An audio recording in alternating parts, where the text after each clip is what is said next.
안녕하세요. 타스 건축사무소의 김윤환 건축사입니다. 오늘 제가 말씀드릴 주제는 상가주택이나 단독주택 등에 왜 건축허가는 복잡하고 그렇게 오래 걸리는 것일까라고 하는 것입니다. 저는 본 채널에서 주로 상가주택, 단독주택 등의 설계와 건축 등에 관한 전문적이고 기술적인 내용과 건축과 관련된 일반적인 이야기, 특히 재테크, 부동산적인 말씀을 드리고 있는데 이 두 주제가 상가주택이나 단독주택 등 건축을 하고자 하시는 분들에게 참고가 될 내용이고 앞으로도 설계와 공사에 관련된 내용도 계속 보완해 나가겠으며 이러한 내용을 알고 싶으신 분은 본 채널에 초기에 제작된 영상들이 많으니 참고해 보시기 바랍니다. 그럼 오늘의 이야기를 시작해 보겠는데 상가주택 등 건축을 하려면 당연히 허가권자로부터 건축허가를 받아야 합니다. 물론 국가로부터 허가를 받아야만 할 수 있는 행위는 많은데 어떤 특정한 상행위나 영업을 하는 경우 반드시 허가권자로부터 허가를 받아야만 할 수 있는 것들이 많지만 이 가운데 오늘은 내 집이나 건물을 짓기 위해서 받아야 하는 건축허가에 대해서 다음과 같은 5가지 내용으로 말씀을 드리고자 합니다. 아무쪼록 이런 데 대해서 관심이 있으신 분이나 특히 상가주택이나 단독주택 등 건물을 지으시려는 분, 그리고 재테크와 부동산에 관심을 가신 분 등에게 참고가 되리라 생각하며 먼저 보시기 전에 구독과 좋아요 그리고 선풀을 남겨주신다면 저에게도 큰 힘이 되어 이러한 영상을 만드는 데 도움이 될 것 같습니다. 그럼 첫 번째로 규정상 건축허가 처리기관과 실제 건축허가 처리기관에 대해서 말씀을 드려보겠는데 여러 허가를 받아야 하는 것들 중 건축허가는 좀 복잡하고 까다로운 것으로 잘 알려져 있습니다. 물론 이러한 건축허가는 설계를 하는 건축사들이 집을 짓는 건축주를 대신해서 처리해 주기는 하지만 일단 건축법에서는 허가를 받아야 하는 의무자는 건축주로 되어 있고 또 정부는 이러한 허가 등에 대하여 오랫동안 서류나 기간 등을 간소화하려는 노력을 해와서 현행으로는 예를 들자면 2층 이하 단독주택 또는 300평 미만의 건축물은 7일, 300 내지 1500평 미만 건축물은 14일 동안 등 건축물의 종류와 규모에 따라 허가기한까지 규정을 하고 있기는 합니다. 그러나 이와 같이 허가기간과 서류 등을 규정으로 정하고 있기는 하지만 실제 현장에서는 이와 같이 진행되고 있는 경우는 거의 없는 것이 현실입니다. 그러니까 예를 들자면 300평 미만 상가주택이나 단독주택 등은 규정에는 7일로 되어 있지만 허가권자 등에 따라 약간 차이가 있기는 하지만 실제로는 거의 한 달 내외가 소요되는 것이 일반적인 것이 현실인 것입니다. 다음 두 번째로는 복잡하고 시간이 오래 걸리는 이유에 대해서 말씀드려 보겠는데 그것은 허가권자인 담당 국무의 성향에 따라 다르기도 하지만 그것보다 대체로는 챙겨야 할 과정과 서류들이 많기 때문인 것입니다.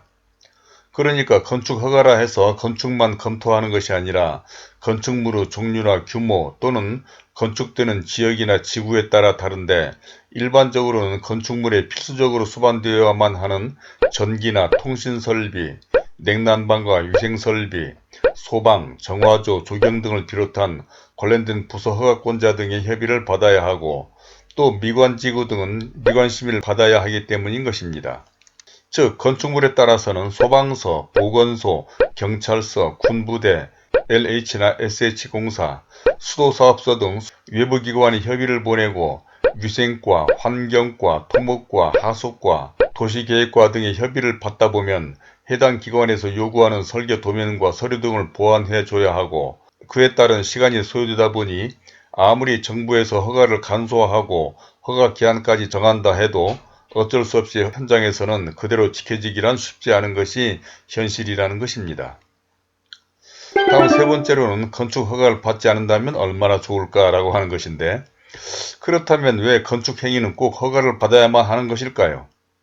특히 저와 같은 건축사들은 설계를 하는 것마다 건축 허가를 받아야 하는 것이 보통 하기 싫은 일이 아니기 때문에 때로는 건축 허가를 받지 않고 설계를 한다면 얼마나 좋을까라는 엉뚱한 생각을 할 때가 많은데 국가에서 인정해준 전문가들 치고 일을 할 때마다 허가를 받아서 하는 일이 얼마나 되느냐는 것입니다. 예를 들자면 그렇게 중시하는 인명을 다루고 국가로부터 자격을 인정받은 의사나 약사 또는 변호사 등 전문직들이 수술을 하고 약을 제조하며 변호를 할 때마다 건건마다 국가로부터 허가를 받고 하지 않듯이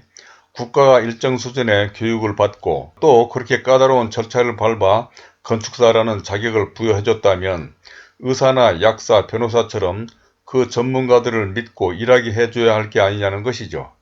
게다가 건축은 국가가 건축법 등 관련 법을 그렇게나 까다롭고 복잡하게까지 만들어 놓고 또 건축사라는 전문가까지 자격을 부여했으면 그 전문가들에게 재량껏 작품 활동을 할 수 있도록 해줘야지, 또 국가가 그렇게 많은 공무원들까지 뽑아가면서 그들을 동원해서 허가를 내주겠다고 하는 것은 모순이 아니냐는 것입니다.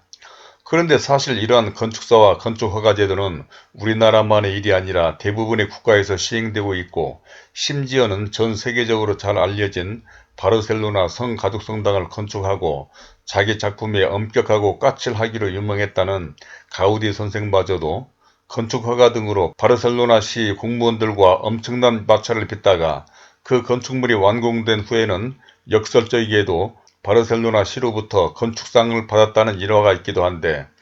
그만큼 건축물이나 건축행위는 국민 복리와 특히 국민의 안전에 중요하기 때문일 것입니다.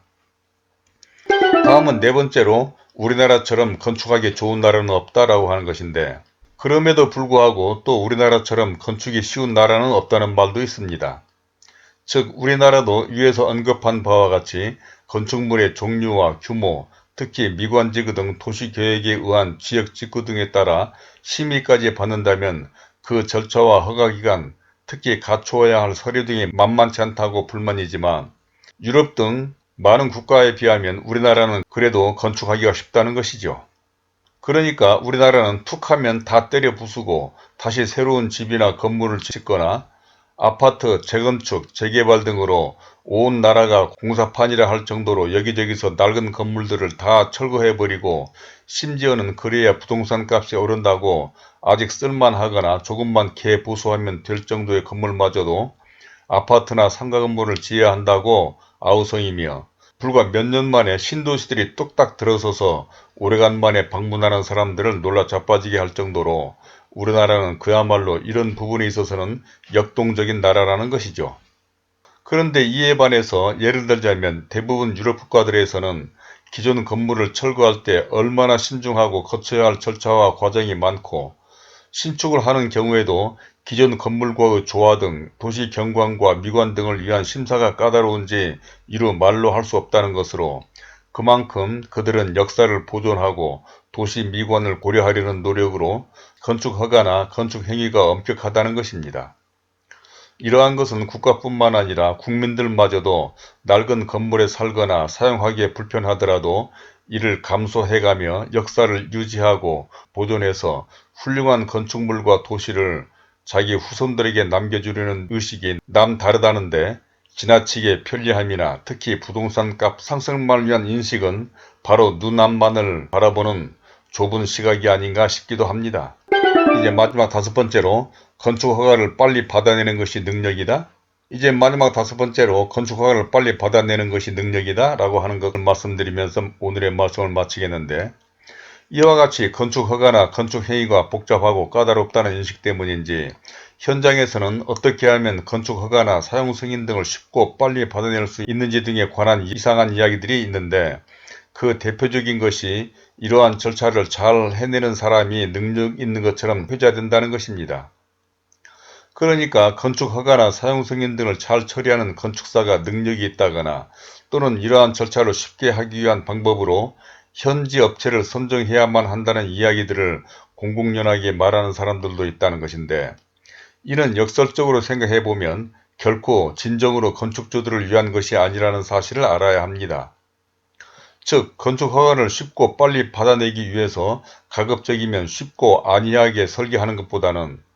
복잡하고 까다로운 건축법이나 지구단위 지침 등의 해석을 어떻게 하느냐와 때로는 모순된 규정과 애매모호한 내용을 얼마나 철저히 분석하고 심지어는 허가권자 등을 설득하거나 가우디 선생처럼 공무원들과 싸워가면서까지 자기 의사를 관철시키려는 바로 그러한 사람이 진정한 전문가이고, 그게 바로 진정으로 좋은 건축물을 만들고 또 진정으로 건축주나 그 건물을 사용하는 사람들을 위한 것이라는 것이죠.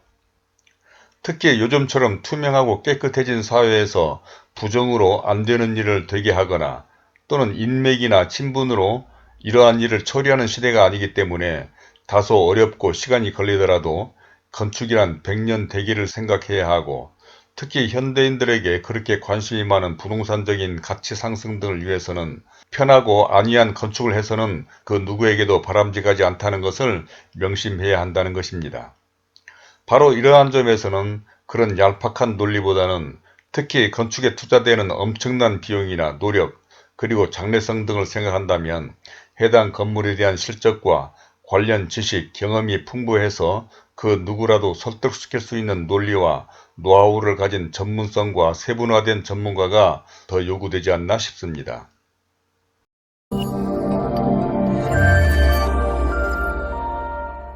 자, 이제까지 왜 건축 허가는 그렇게 복잡하고 오래 걸리는 것일까에 대해서, 첫 번째로는 실제 건축 허가 처리 기간에 대해서, 다음 두 번째로는 복잡하고 시간이 오래 걸리는 이유, 또 세 번째로는 건축 허가를 받지 않는다면 얼마나 좋을 것인가, 네 번째로는 우리나라처럼 건축하기 좋은 나라는 없다, 다섯 번째로 허가를 빨리 받아내는 것이 능력이다 라는 데까지 말씀을 드려봤습니다. 세상의 모든 일은 서두르고 재촉하는 것은 결코 바람직하지 않고 건축은 더 그렇지 않나 싶은데, 특히 설계는 아이디어를 창출해내는 작업으로 설계를 포함한 건축 허가, 시공 등은 서두르고 빨리 하는 것은 건축의 기능과 미, 그리고 품질뿐만 아니라 하자 관리 등을 위해서 결코 바람직하지 않고 오히려 좀 더 여유를 갖고 차근차근 진행하는 것이 모두에게 좋을 것입니다. 과거 우리나라는 지하철 공사나 고속도로 공사를 다른 나라보다 몇 년이나 빠르게 했다는 사실을, 또 한밤중까지 횃불을 켜가며 돌관 작업을 한다는 것이 방송에 자랑스럽게 보도되던 시절도 있었는데, 이는 결코 자랑도 아니고 또 내세울 일은 더더욱 아닌 것입니다. 물론 빨리빨리 문화나 빠르게 하는 것이 모두 다 나쁘다는 것은 아니지만, 특히 건축은 그 특성상 그렇게 빨리 하는 것이 결코 바람직하지 않다는 것을 다시 한번 강조하면서, 혹시 이런 데에 대한 궁금한 점이나 의견 등이 있으시면 선플로 남겨주시기 바랍니다. 그러면 그런 점 등에 대해서도 더 자세한 설명을 해드리도록 하겠고, 또 구독과 좋아요를 눌러주신다면 본 채널에 관련된 다른 많은 참고 영상들을 보실 수도 있으며, 화면 왼쪽에 제가 추천하는 이 영상들도 꼭 참고해 보시길 바라면서 오늘은 이것으로 줄이도록 하겠습니다. 감사합니다.